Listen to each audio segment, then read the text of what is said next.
Samuel, after 18 years we have to cut your position, Elliot Vance said, his voice as cold as the glass tabletop before him.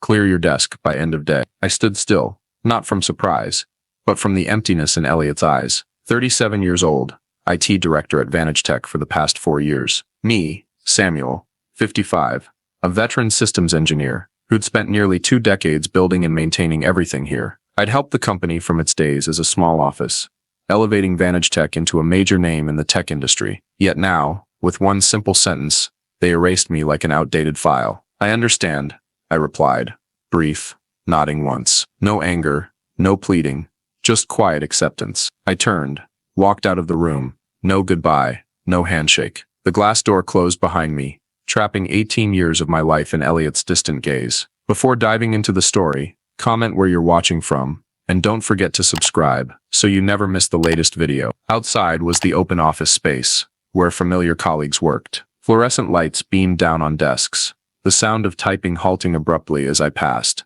then resuming like nothing happened. News spread fast at Vantage Tech, where I'd helped grow the company from a small team to a powerful corporation. The young engineers I'd mentored now avoided my gaze, none daring to meet my eyes. Tyler Grant, one of my proudest protégés, glanced at me hastily before turning back to his screen. At his desk, Sam began packing with deliberate slowness. He picked up the family photo, him, Elaine, and Clara beaming by the Susquehanna River. He placed it in a cardboard box, next to Clara's ceramic coffee mug, with its scrawled "Dad's hash one." The aloe plant was carefully wrapped in tissue. Each item was a piece of memory, a part of Vantage Tech he'd helped build from a rented office to this gleaming 14-story tower. Mia, a marketing staffer with curly hair and explosive energy, stopped by his desk, face tense. "Sam, I just heard," she said, her voice rising, drawing eyes. "This is insane. You practically built this place. No warning. After everything you've done?" Sam shrugged, voice low. Company's changing direction. But in his mind, nothing was normal. He knew the system's secrets, the code he wrote, passwords buried 3 layers deep, security protocols he designed that no one bothered to check. They thought they could delete him like a bad file. They were wrong. "It's not normal," Mia said, louder, pulling more glances. "They'll regret this, Sam. I'd bet on it." "All right, Mia," Sam said softly, almost a whisper.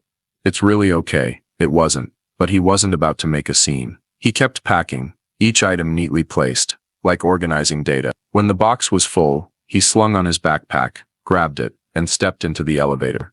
In the lobby, he turned in his badge, the one renewed 17 times, now useless as an old CD. Sam drove his Chevy Tahoe through Harriston's suburban streets, streetlights dim in the twilight. The cardboard box with his belongings, family photo, Clara's mug, the aloe plant, sat quietly in the trunk, a reminder that 18 years of dedication ended in under 10 minutes. He wasn't angry, not exactly, but there was an emptiness, like a server disconnected, without a backup. He turned on the radio, a classic rock song playing, but switched it off. Silence fit better now.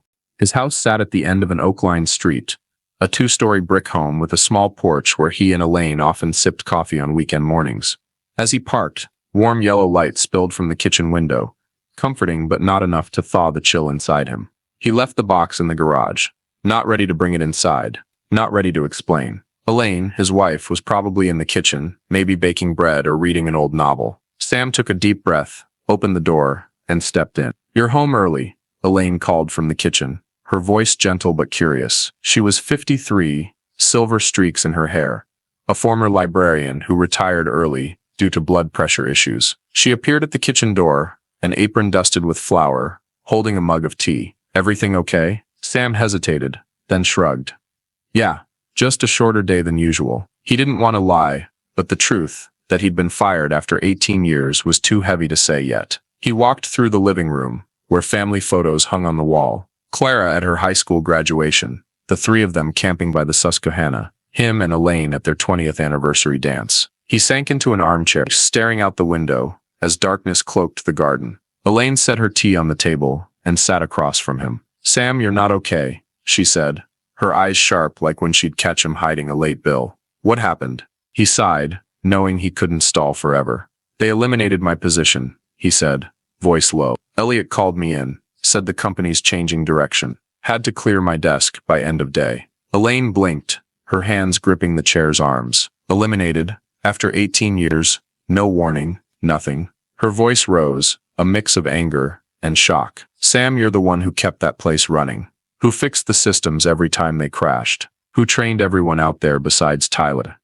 Sam gave a faint smile, not from joy, but from Elaine's sincerity. They have their reasons, he said, though he didn't believe it himself. Maybe I'm not keeping up with the times. But in his head, he knew it was messy. He'd seen the signs, restricted access, meetings he wasn't invited to. Elliot's sidelong glances. Something was brewing, and he was in the way. He stood, heading to his small upstairs office, a cramped room with an old wooden desk, a personal laptop, and shelves stuffed with technical manuals. He sat, staring at the blank screen, letting his mind drift over 18 years. He'd joined when Clara was in kindergarten, when Vantage Tech was a tiny rented office in Harriston's outskirts. 20 employees, and a big dream. He was their first systems engineer, building the intranet from clunky servers, working late to keep things running. Those early years buzzed with energy. The first CEO, a bearded guy named George, once bought him a beer at Maple Brew to thank him for recovering data lost in a server crash. Sam remembered nights coding in a quiet office, the hum of server fans like a soundtrack. He helped the company survive a late Y2K scare for a bank client, designed a firewall during a cyber attack, wrote asset management software that saved Vantage Tech from bankruptcy. Every time the company grew from that rented space to today's 14-story building, Sam was there, quietly keeping the systems alive. But it wasn't all triumphs. Sam recalled missing Clara's recitals for emergency fixes, vacations canceled over last-minute server failures. Elaine used to joke he was married to the servers before her, but she always understood. He turned down job offers from a Pittsburgh firm, then a Silicon Valley startup out of loyalty and not wanting to leave Harriston, where Clara grew up, where Elaine built their life. He didn't regret it, but now, in the silent room, he wondered if that loyalty was worth it. From a tight-knit crew, the company became a corporation with shareholders demanding profits, its culture shifting from collaboration to competition. When Elliot Vance arrived 4 years ago, it crystallized. He called IT a resource to optimize, loved buzzwords like digital transformation and future-proofing. Sam tried explaining the system's complexity, the code he wrote, the band-aid fixes that held it together through 3 mergers. But Elliot looked through him, like he was outdated tech. Sam's phone buzzed with a text from Tyler. Sam, sorry about today. It's awful. Rebecca Lyle's already moving into your office. Brought her own desk. Sam set the phone down, feeling his legacy erased. Rebecca, the young consultant Elliot hired 9 months ago, was part of the modernization push. Sam had seen her and Elliot whispering in meeting rooms, their eyes pausing when he passed. He wasn't surprised, but it still stung. Elaine knocked, stepping in with a steaming coffee. She set it beside him, saying nothing, just standing there a moment. After 30 years of marriage, she knew when he needed space. I'll be downstairs, she said finally. Call if you need me. Sam nodded, his eyes quietly following the thin steam rising from the hot coffee. As Elaine left, he opened his laptop, not to work, but to check an external hard drive tucked in his desk drawer. It held backups of sensitive Vantage Tech data he'd designed. He wasn't sure what he was looking for, but a strong hunch urged him that answers lay in those old files. He plugged in the drive, the screen lighting up with familiar folders, years of code, security layers he'd built from scratch. For over a decade, Sam laid the system's foundation, server architecture, encryption, core passwords. If something was hidden, he'd be the first to spot it. Because no one knew the system better, not even Elliot. The coffee Elaine brought had gone cold, leaving a faint ring on the wooden desk. Outside, darkness blanketed Harriston's suburbs, only cricket chirps and weak streetlights breaking through. The hard drive, a small black plastic block, heavy with meaning, sat beside the laptop, stirring memories he'd tried to bury. Back then, the company had him redesign audit protocols after an internal data leak. He hadn't planned to dig into the past tonight, but after being fired so coldly, that hunch wouldn't quit. Elliot Vance's final expression as Sam left, not triumph, but barely masked worry, planted unease.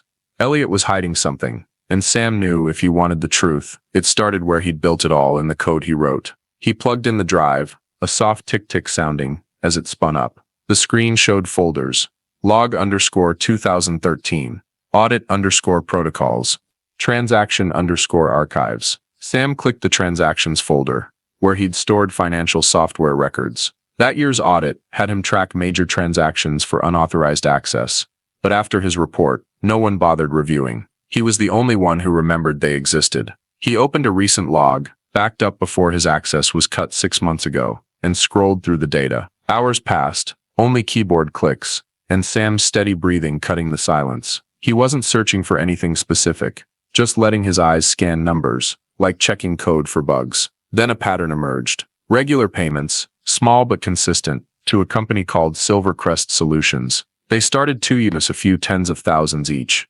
recently spiking to a total of about $3.5 million. Sam frowned. He didn't recall Silvercrest among vendors, though he'd reviewed every software contract when building the payment system. He opened a browser, searched Silvercrest Solutions. No website, no LinkedIn, just a Delaware business registration tied to a UPS store mailbox. Sam typed fast, cross-checking with internal data on the drive. No contracts, no detailed invoices, just transfer orders approved by Leonard Crane, the CFO. He paused, fingers hovering over the keys. Leonard, a tall guy who loved golf and a vacation home in the Outer Banks, always acted friendly at company parties. But Sam remembered Leonard's look last Tuesday, when he suggested auditing software vendor. Leonard had quickly changed the subject. Sam returned to the log, filtering Silvercrest transactions. The payments aligned with major software contracts, ones he'd helped integrate, but were about 15% higher than normal. Not enough to trigger automated alerts, but enough to pile up significantly. He saved the findings in a new folder, named SC_anomaly, and encrypted it with his sensitive file password.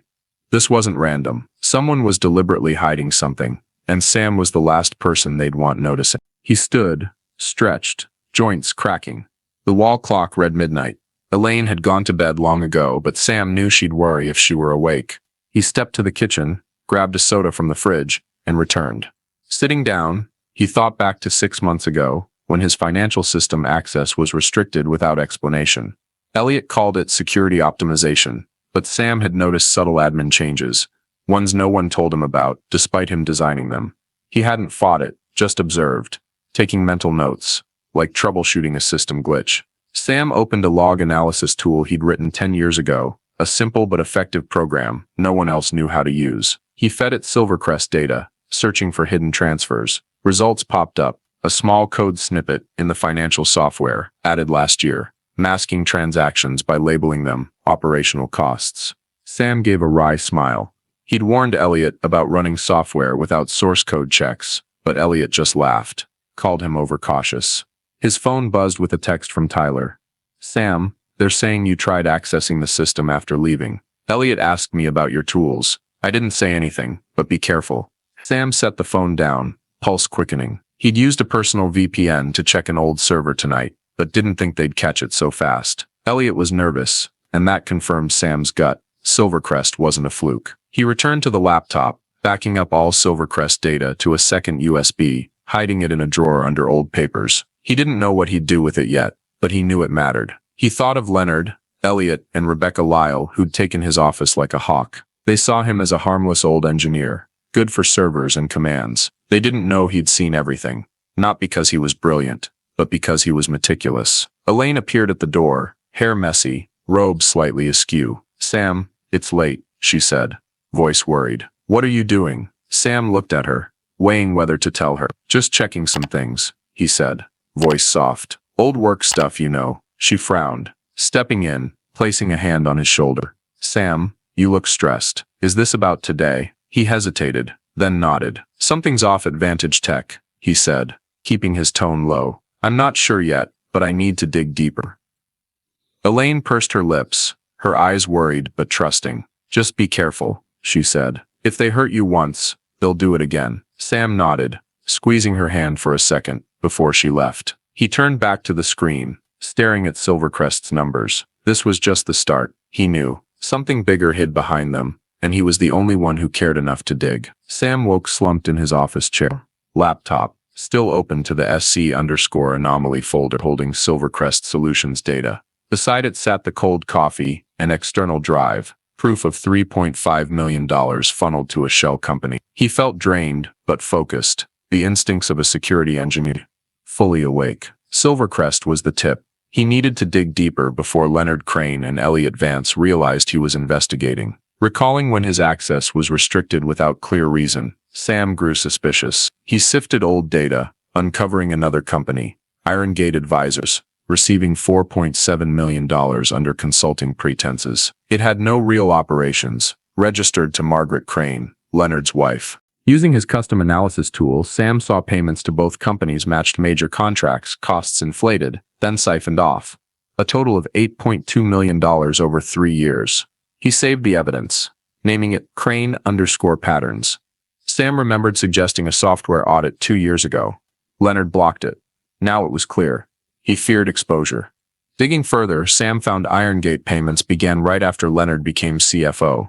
A chain of emails between Leonard and Elliot confirmed they'd orchestrated it. A text from old colleague Tyler warned Sam's access was being fully revoked. Elliot was erasing traces.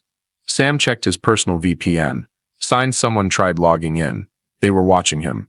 He recalled Rebecca Lyle, the consultant hired 9 months ago. Her secret meetings with Elliot, Sam's exclusion from the AI project he'd designed, no longer seemed coincidental. Sam sent an anonymous email to Emma, a former accountant, any invoices for Silvercrest or Iron Gate.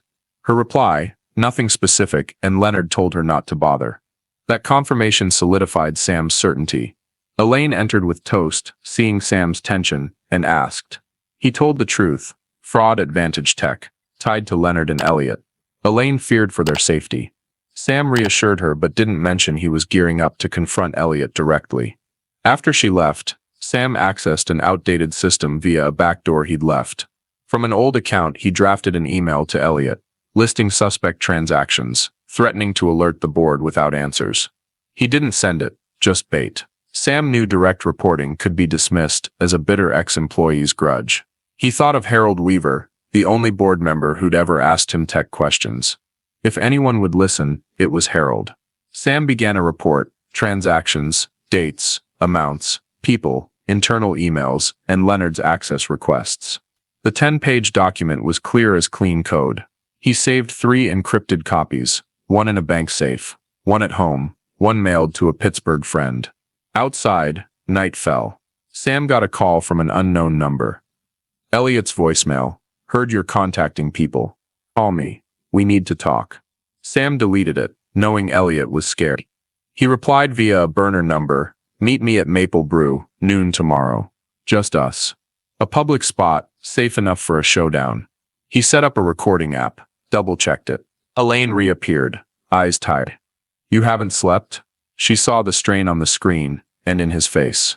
This time Sam told all. Shell companies, siphoned funds, evidence gathered. Elaine was deeply worried, but Sam reassured.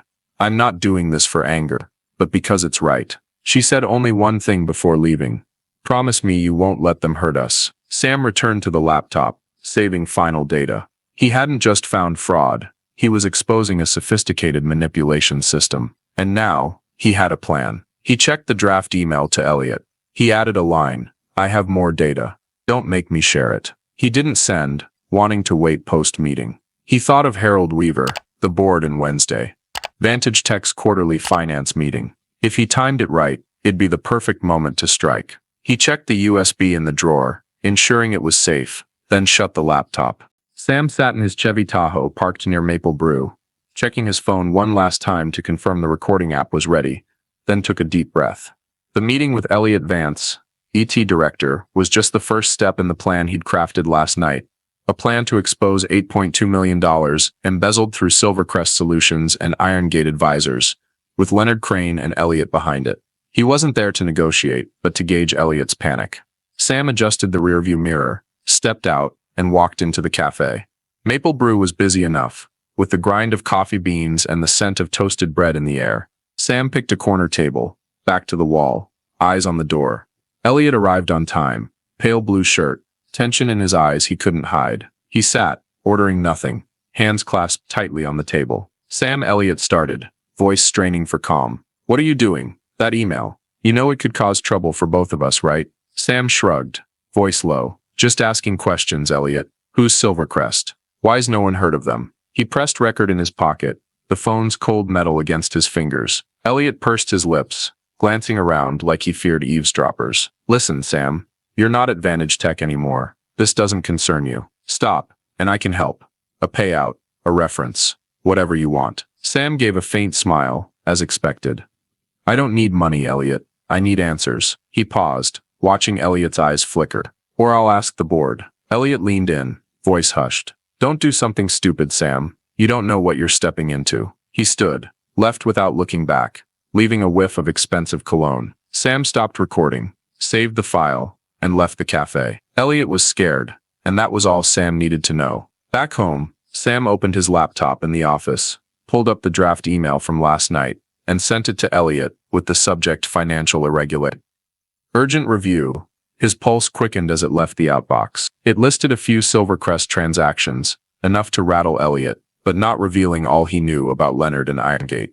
He wanted them scrambling before the final blow. Sam knew the next step needed precision. He thought of Harold Weaver, a board member he'd worked with in 2013 on audit protocols. Harold, with silver hair and a habit of reading every financial line, was the only one who'd grasped Sam's report. Sam opened Harold's old number from an archived email and called. After 3 rings, Harold's voice answered, low and slightly surprised. Sam, been a while. Heard you left Vantage Tech. Not exactly by choice, Sam said, voice light. Harold, I need 15 minutes of your time. I've got something you need to see. About company finances. A beat of silence. Then Harold said, sounds serious. Meet me at Cedar Point Park, this afternoon. 3 o'clock. Bring whatever you have. Sam nodded, though Harold couldn't see, and hung up. He opened the report he'd prepared last night.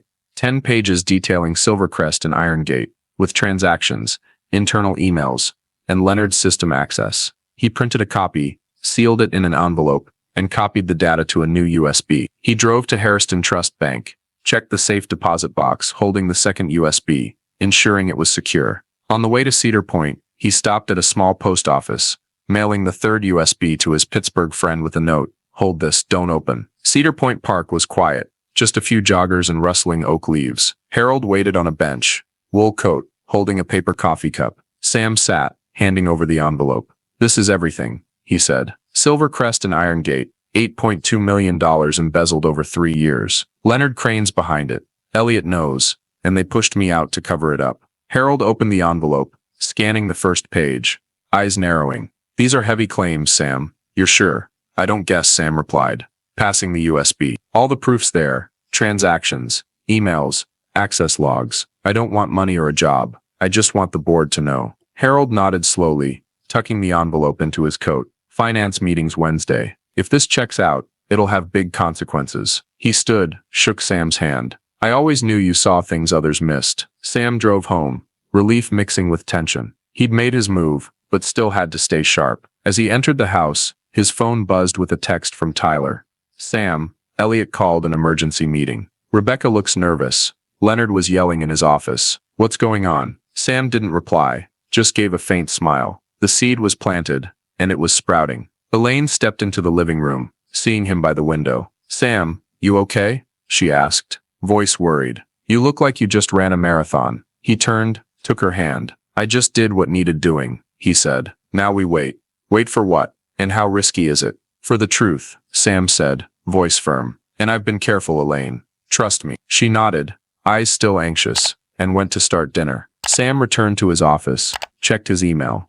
A new message from an unknown address. Stop digging, Sam, or you'll regret it. He saved it, didn't respond, and checked the security cameras he'd set up yesterday. No odd activity. He knew they were rattled, and that was the final sign he needed. Sam turned on the TV, local news flashing a brief headline. Financial scandal rocks Vantage Tech, shaking tech industry. Elaine sat beside him, clutching a pillow, eyes glued, as the anchor mentioned. Allegations of multi-million-dollar embezzlement tied to senior executives. Sam stayed quiet, but in his head, he knew the report he'd given Harold Weaver yesterday had worked. Wednesday, the board's finance meeting had arrived and brought the storm he'd predicted.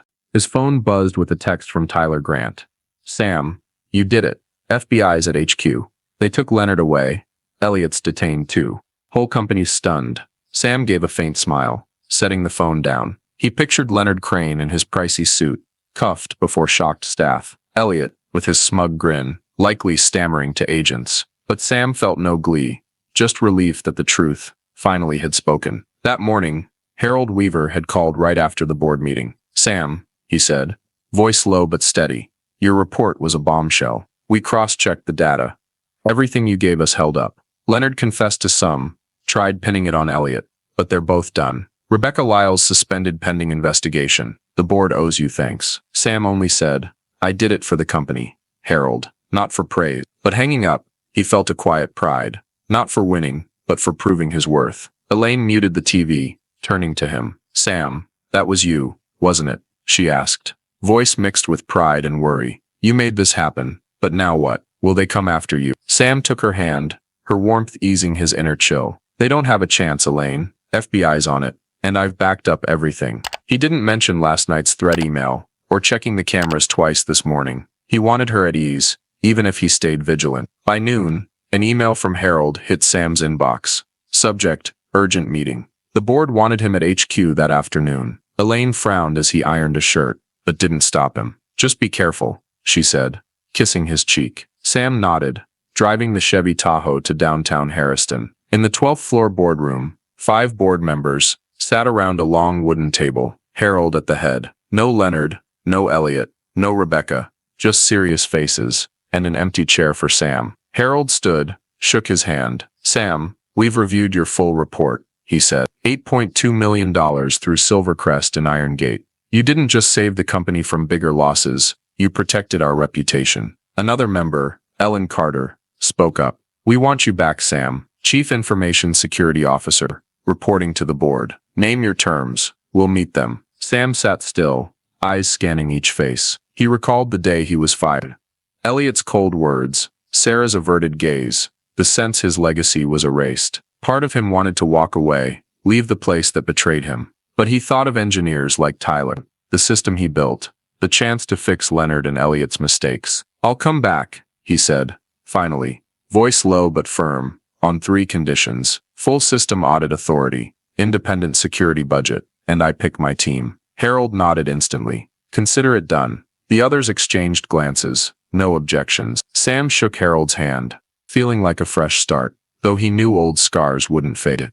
As Sam left the boardroom, Tyler waited in the lobby, eyes gleaming. "Sam, you're a legend," he said, punching his shoulder lightly. "They say you're coming back. For real?" Sam smiled, the first in days. "For real, Tyler. But this time, we do it right." Tyler nodded, darting back to IT, probably to tell the team. At home, Sam told Elaine everything. She listened, hands clasped, then hugged him. "You make me proud," she said, voice catching. "But don't let them hurt you again, okay?" "They won't," Sam promised, though he knew tech was never safe. He thought of Clara, his daughter in Philadelphia, and wanted to call her, but decided to wait. He needed time to process it all. That night, the story spread faster than Sam expected. A Harriston Post feature called The Leak, the biggest scandal in local tech history, tanking Vantage Tech stock 18% in a day. Social media buzzed with speculation, LinkedIn flooded with posts, many calling Sam a quiet hero. He didn't read them all,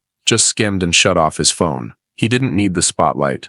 The next day, Sam stood alone in his new office, 12th floor of HQ, with big windows overlooking the Susquehanna glittering in Harriston's afternoon sun. It wasn't the view of a man pushed aside anymore. Now, he was Chief Information Security Officer, brought back by the board, after his investigation exposed Elliot Vance and the old leadership's wrongs. The room felt like a fresh start. Modern veneer desk, dual large monitors, a vibrant aloe plant, like it was just placed there. On the desk, the family photo with Elaine and Clara held its usual spot, beside Clara's high school ceramic mug. The things that mattered most, family, integrity, belief in justice, hadn't changed. Sam gazed out the glass, the setting sun gilding the river.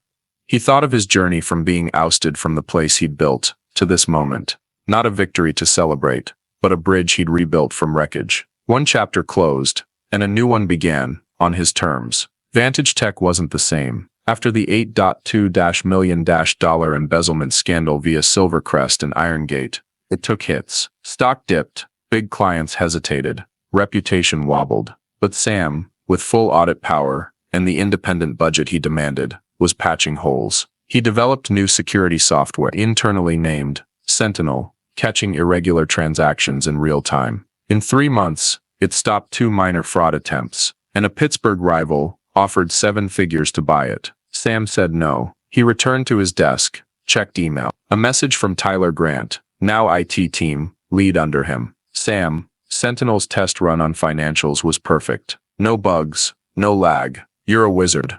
Sam smiled, replying short. Good. Recheck code next week. Tyler was one of his team picks, along with Emma, the old accountant he had the board rehire. Emma now led internal audits, ensuring no contract slipped by her. Both called Sam a hero, but he just shrugged. He didn't need titles, just the job done right. Company's culture shifted. Staff didn't duck their heads when Sam passed AT halls anymore. They greeted him, asked about Sentinel, or invited him to Maple Brew. Harold Weaver, the board member, dropped by Sam's office often for updates, sometimes with a financial report to discuss. You brought us back to life, Sam, Harold said last week. Sam only replied, I'm just doing my job. But he knew recovery was real. Revenue up 12% this quarter. A major client re-signed. Sam thought of Leonard Crane and Elliot Vance. Leonard got 6 years for embezzlement and money laundering after the FBI traced offshore accounts to Irongate.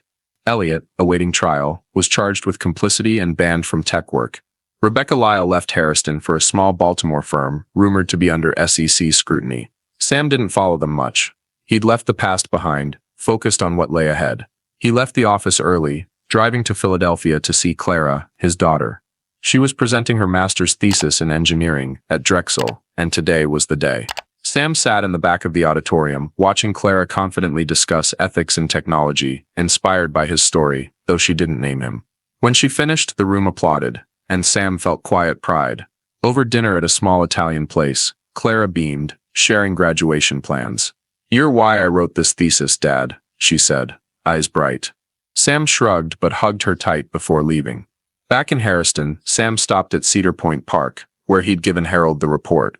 He walked the oak-lined path, Elaine beside him, hand in hand.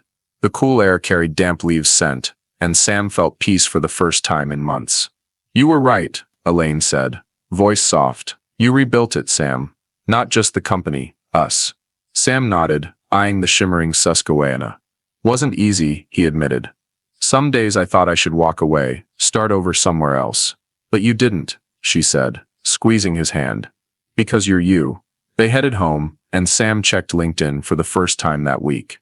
An old post of his, bridges fall from greed, but I built mine stronger, kept circulating, with hundreds of comments, calling him inspiring. He skimmed, didn't read them all, but a new message caught his eye. From an anonymous email, Vantage Tech's clean, but your rival in Allentown isn't. Check CyberPeak Solutions. Sam saved it, didn't reply yet. It could be a lead, or a trap, but he'd deal with it later. He stepped into the kitchen, where Elaine was baking cookies. She handed him one, still warm, and he laughed as powdered sugar stuck to his shirt. Busy tomorrow? She asked. Always, Sam said, but added, not too busy to miss tonight. They sank into the couch, watching an old movie, and Sam felt like their early marriage days. No worries, just them. Later he returned to his office, opened the laptop one last time. He checked Sentinel, seeing it run smoothly, guarding Vantage Tech like he always had. He thought of 18 years ago, joining a small firm with big dreams, and the day he was fired, when he thought it was over. Now he hadn't just reclaimed his place. He'd reshaped the company, made it better, clearer. But he knew tech never stood still, and the CyberPeak message reminded him new challenges waited. The story of Sam and Boss replaced me after a lifetime of service with no notice. But I knew their weakness reflects the harsh realities of corporate America today, where loyalty can be overlooked for profit and innovation. Sam, a 55-year-old IT engineer in Harrison, Pennsylvania, was fired after 18 years of saving systems and mentoring people like Tyler. That betrayal, paired with Leonard and Elliot's $8.2 million embezzlement scandal, mirrors the financial pressures and cutthroat culture in U.S. tech firms, where veteran workers often get swapped for younger, cheaper ones, like Rebecca. Yet Sam didn't let it sink him. He used his deep system knowledge from code to security protocols to expose the truth, delivering a report to Harold Weaver, and ultimately reclaiming his place, rebuilding Vantage Tech with Sentinel. His journey, from his office with Clara's ceramic mug, to Cedar Point Park shows the power of persistence and the value of lifelong learning. In today's American workplace, where sudden layoffs and rapid change are common, you need to proactively protect your worth. Learn from Sam, document your work, like he saves system logs, keep skills sharp, like he built Sentinel, and build trusted connections, like with Harold or Tyler. Don't let blind loyalty, like Sam's once was, leave you unguarded. Instead, know your strengths, like Sam knew his system, and use them to rise when pushed down. And remember Elaine's words, just be careful. In your career, preparation and patience will help you rebuild your bridge, stronger than ever. Subscribe to follow journeys like Sam, uncovering how they overcome challenges and rebuild from wreckage. Thanks for watching, and see you in the next video with more inspiring stories.